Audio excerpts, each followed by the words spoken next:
हरिओम हरे कृष्ण। मेरे प्रियजनों, आज जो जानकारी हम आपके सामने लेकर के आए हैं यह आपके लिए सबसे ज्यादा जरूरी है। आज हम बात करेंगे आपके व्यवहार को, आपके अंदर की क्षमताओं को, आपके चरित्र को बदलने के लिए आपको किन चीजों की जरूरत है और इनको बदल करके आप पूरे तरीके से आत्मविश्वास से भरे हुए एक कामयाब व्यक्ति बन जाओगे।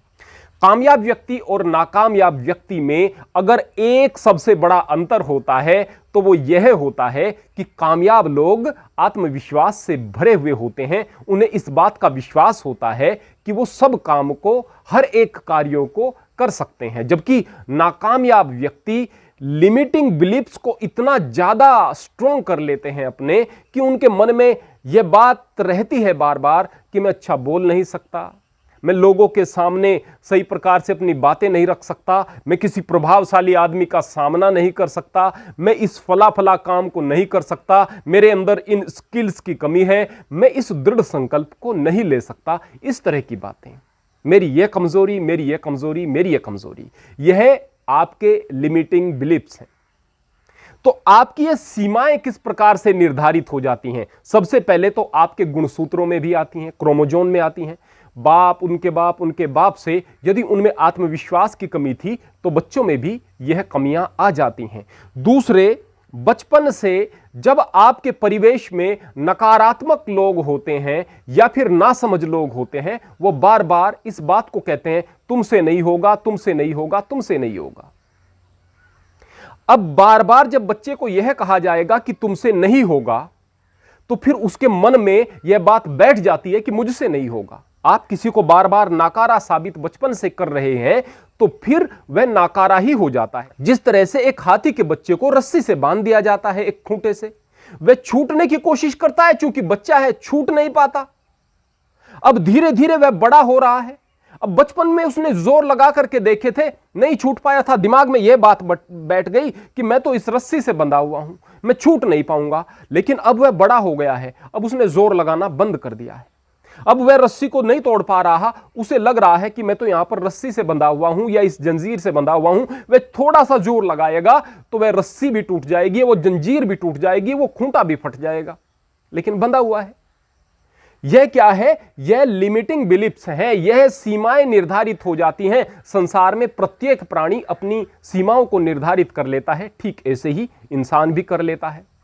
लेकिन जो इन सीमाओं को तोड़ करके आगे बढ़ने की कोशिश करता है वह निश्चित तौर पर उस क्षेत्र में और ज्यादा कमाल कर देता है जिस क्षेत्र से वह ज्यादा डरता था। मैं उदाहरण के लिए बताऊंगा, मेरे पिताजी बार बार इस बात को बचपन में कहा करते थे, तुम यह नहीं कर सकते, तुम यह नहीं कर सकते, तुम यह नहीं कर सकते। इवन अभी तक भी, कुछ समय पहले तक भी, जब तक मैं उनके संपर्क में ज्यादा रहता था, तुम यह नहीं कर सकते। बाहर के किसी व्यक्ति को हमेशा अप्रिशिएट करते थे और मुझे कहते थे कि तुम नहीं कर सकते।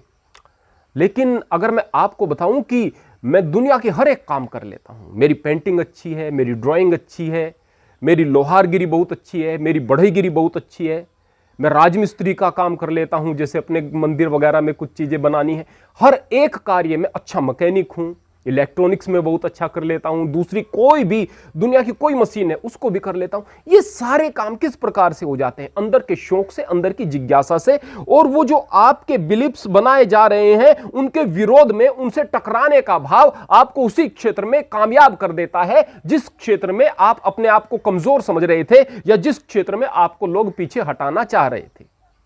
आपने भी देखा होगा कि कई बार ऐसे व्यक्ति जिनको कहा जाता था कि ये तो व्यक्ति बड़ा नाकारा सा है, कुछ नहीं कर पाएगा, बड़ा कुछ कर जाता है, ये व्यक्ति तो बड़ा कमजोर है, पहलवान बन जाता है, ये व्यक्ति तो बड़ा कायर है, बहादुरी के झंडे गाड़ देता है।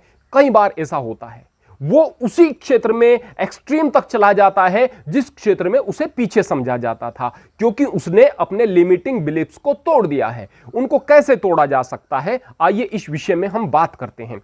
सबसे पहले इस चीज के लिए जिस चीज की जरूरत होती है वह है बदलाव की चाहत। आपके अंदर अगर बदलाव की चाहत होगी, अगर आप बदलना चाहेंगे, आप अपने बिलीफ्स को तोड़ना चाहेंगे, तो यकीन मानिए आप उन्हें तोड़ पाएंगे। आपको यह लगेगा कि ये जो बिलीफ्स हैं ये मुझे पीछे हटा रहे हैं, इनकी वजह से मेरा नाम खराब हो रहा है, मैं नीचे जा रहा हूं, आपको उन बिलीफ्स से नफरत होना शुरू हो जाएगी। यकीन मानिए आप उन्हें तोड़ पाएंगे। इस धारणा से बाहर निकलना पड़ेगा कि व्यवहार को नहीं बदला जा सकता। इस धारणा से बाहर निकलना पड़ेगा कि स्वभाव को नहीं बदला जा सकता। यकीन मानिए आप मनुष्य हो, यदि चाहो तो आप सब कुछ बदल सकते हो, सब कुछ बदल सकते हो। खम ठोक ठेलता है जब नर, पर्वत के जाते पांव उखड़। आदमी के सामने कुछ नहीं टिकता। बस इस आत्मविश्वास के साथ बदलाव की चाहत आप लेकर के आइएगा। मैं आपके सामने कुछ उदाहरण प्रस्तुत करना चाहूंगा। मान लिया आपको भीड़ से डर लगता है, जो कि ज्यादातर लोगों को डर लगता है। मैं देखता हूं कि एक व्यक्ति अगर कहीं मंच पर जाता है, पहले पहले जा रहा है, उसके पैर कांपते हैं। और बहुत बार मंच पर जाने वाले व्यक्ति के पैर कांपने लगते हैं, हाथ कांपने लगते हैं, आवाज कांपने लगती है, घबराने लगता है, अजीब सा व्यवहार करने लगता है। क्यों भाई? किस लिए हो रहा है? इन चीजों के लिए, इन समस्याओं को दूर करने के लिए जिन चीजों की आवश्यकता है, उनमें पहले स्थान पर आता है अभ्यास। अभ्यास आप कहां करेंगे? सबसे पहले सामान्य बोलचाल में अपने शब्दों को ठीक करने का प्रयास करो। दूसरे, आज मोबाइल का जमाना है भाई। आप अगर व्हाट्सएप पर कोई मैसेज शेयर कर रहे हो तो आप टेक्स्ट के रूप में न भेज करके आप उसे ऑडियो मैसेज के रूप में भेजो भाई। आप दूसरे की आवाज को कान से सुनते हो, लेकिन अपनी आवाज को अंदर के कंपन से महसूस करते हो। आपको अपनी आवाज अलग दिखाई दे रही है, अलग सुनाई दे रही है। जब आप अपनी आवाज को रिकॉर्ड करके सुनोगे, पहली बार ऐसा लगेगा जैसे मैं नहीं बोल रहा हूं, ये तो कोई और बोल रहा है, मेरी आवाज इतनी भद्दी क्यों है? अपनी आवाज भद्दी सी लगेगी। फिर आपके समझ में आ जाएगा कि यही मैं हूं। फिर आपको अपने शब्दों में कमियां नजर आएंगी, आपको अपने उच्चारण में कमियां नजर आएंगी, आपको आपके आत्मविश्वास में कमियां नजर आएंगी। इन सारी की सारी चीजों को आप क्रमशः दूर करते चले जाएंगे तो आपको अभ्यास होने लगेगा। फिर आप मंच पर जाने से पहले कुछ तैयारी करें। जब भी आप मंच पर जाने वाले हों, आपका नाम लिखा हुआ है, आपका नंबर आने वाला है, उससे पहले गहरी सांसें लें, अंदर से अपने आप को शांत कर लें और अपने आप को तर्क दें कि भाई मुझे घबराहट किस तरह की? यदि मैं यहां पर आऊंगा और अगर मैं कोई चीज अच्छे से नहीं कह पाया, ऐसा नहीं होगा, यदि हो भी पाया तो कोई मुझे सजा तो नहीं दे देगा, कोई मुझ पर अभियोग तो नहीं चला देगा। रहा सवाल इस बात का कि लोग यह सोचेंगे कि यह अच्छा वक्ता नहीं है, अच्छा नहीं बोल सकता, तो मैं नहीं बोल रहा हूं, तो भी तो यही सोच रहे हैं। मैं लोगों से कह रहा हूं कि मैं नहीं बोल पा रहा हूं, यह तो उससे भी बुरी स्थिति है। अपने दिमाग में कुछ तर्कों को रखो और उन तर्कों को लगातार घुमाते रहो अपने मस्तिष्क में। फिर आप मंच पर जाने के बाद में इस बात का ख्याल रखो कि आप थोड़े समय के लिए बोलो।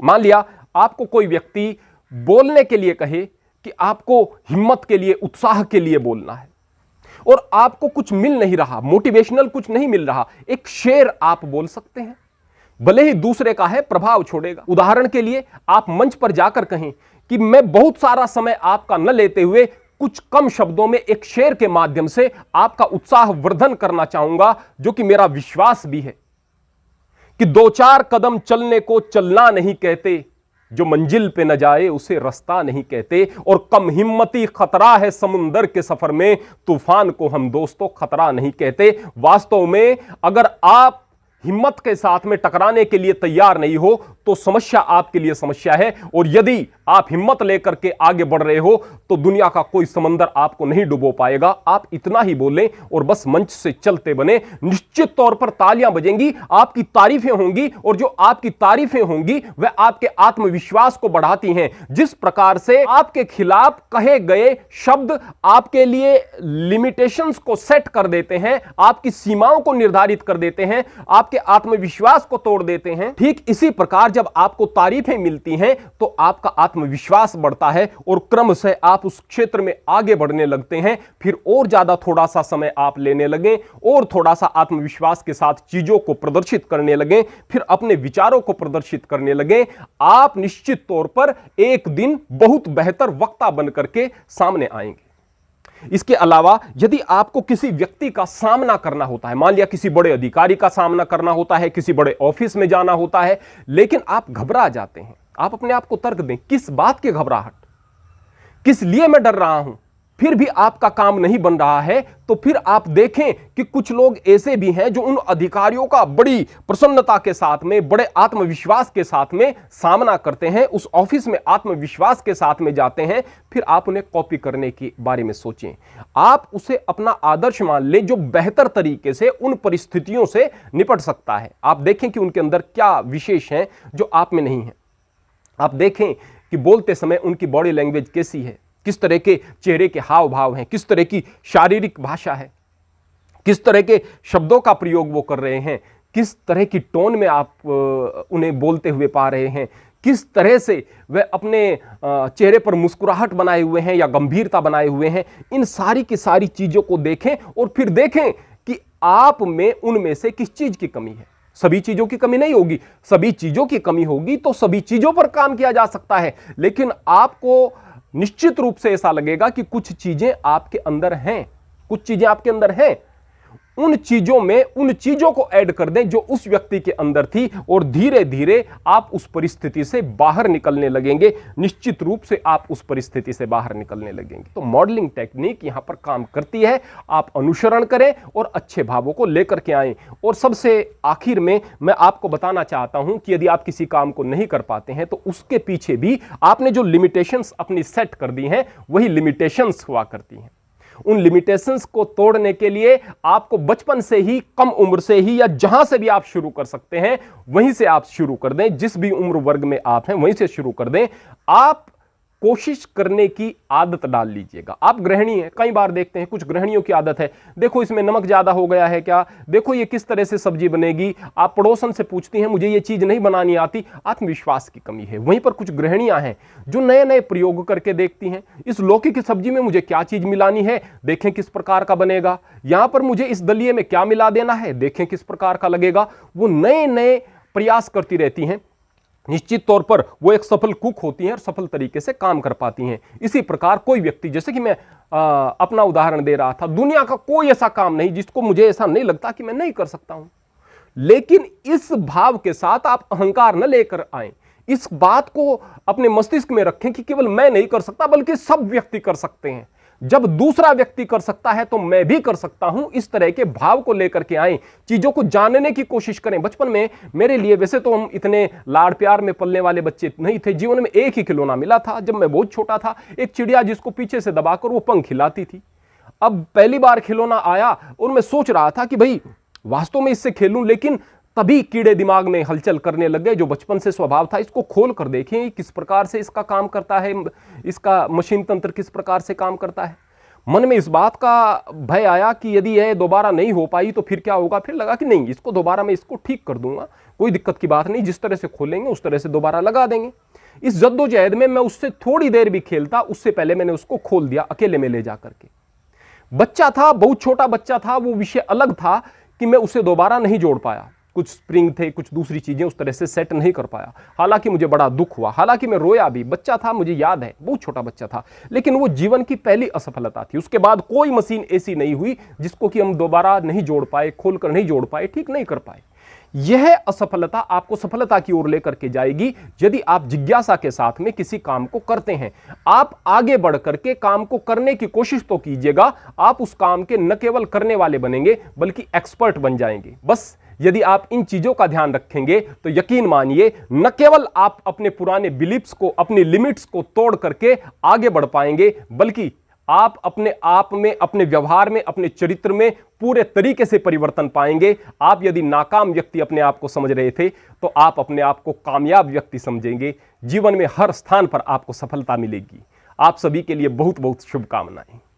हरि ओम, हरे कृष्ण।